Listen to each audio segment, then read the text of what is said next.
28.5 mg। तो यह दवाइयाँ एक्चुअली अलग अलग फॉर्म में तो नहीं पर पाउडर फॉर्म में आती है और उनके साथ में स्टेराइल वाटर दिए हुए होते हैं।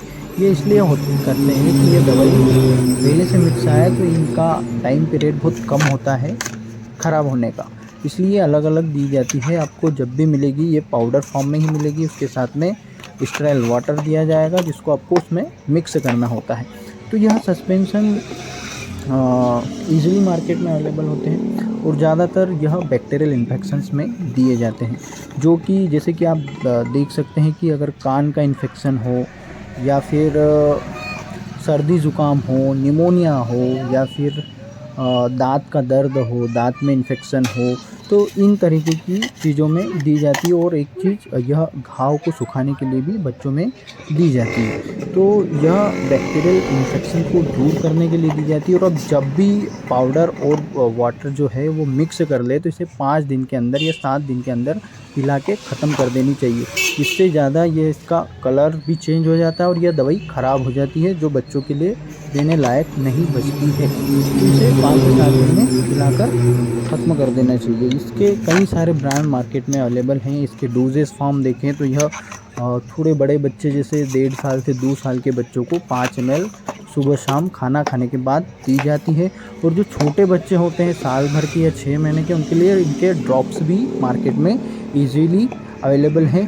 तो जब भी आपको यह कॉम्बिनेशन आपके डॉक्टर के द्वारा दिया जाए तो उसका डोज ज़रूर पूछें। और अलग अलग कंपनी के अलग अलग दवाएं आपको काफ़ी मार्केट में मिल जाएगी। इसका प्राइस देखें तो यह 67 और 70 रुपीज़ के अंडर में ही आपको इजीली अवेलेबल हो जाती है। तो इसके काफ़ी अच्छे रिज़ल्ट हैं और जनरली बच्चों को सर्दी खांसी में ज़्यादातर दी जाती है। और कहीं कुछ घाव वगैरह हो गया हो या बच्चा जल गया हो तो उन चीज़ों में भी घाव को सुखाने के लिए दी जाती है, क्योंकि यह बैक्टीरिया को मारकर उसे घाव को जल्दी सुखाने का काम करता है।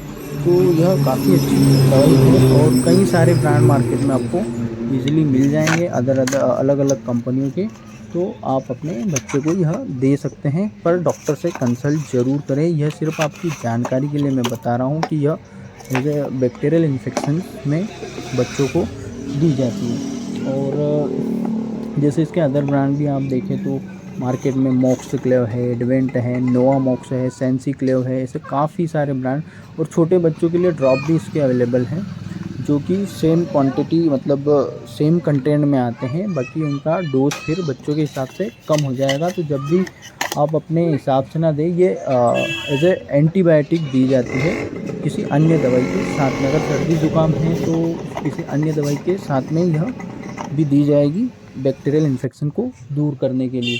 तो ऐसे ही जानकारी के लिए हमारे साथ बने रहें। और कोई सी भी जानकारी आपको चाहिए हो या किसी मेडिसिन के बारे में जानकारी चाहिए हो तो आप हमें कमेंट बॉक्स में लिख सकते हैं, हम आपको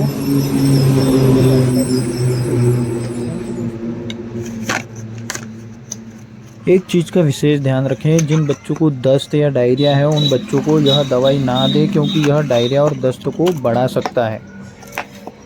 ऐसे ही मेडिसिन से रिलेटेड कोई भी जानकारी के लिए हमारे साथ बने रहें। और किसी मेडिसिन के बारे में जानकारी चाहिए हो तो हमें कमेंट बॉक्स में ज़रूर लिखें। थैंक यू दोस्तों।